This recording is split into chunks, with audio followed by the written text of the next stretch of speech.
পরিকল্পনার সাগরে ভেসে এসে কেন আমার মনকে নাড়ালে?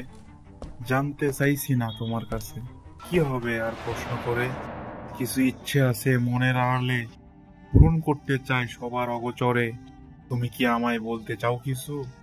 আমি তোমার পাশে, সব ছেড়ে পিছু। চলো ঘুরে আসি অসীমে, যেখানে পাবো না কেউ আমাদের খুঁজে। চেয়ে আছি তোমার চোখের দিকে, বলতে চাইলে বলে ফেলে দাও। মানব না কোনো বাধাকেই, চাই তোমায় কল্পনা থেকে আনতে, কিন্তু বাস্তবতা এত সহজ নহে। চেয়েছিলাম তোমায় নিয়ে ঘুরবো পুরো জাহানের সমস্ত স্থানে। কি করে করব আমি সম্ভব যদি না থাকো তুমি পাশে? তুমি থাকবে না আমার পাশে, চলে যাবে বহু দূরে, যেখানে থাকবে না আমার অস্তিত্ব। তুমি থাকো অনেক সুখে, আমায় মুছে ফেলে।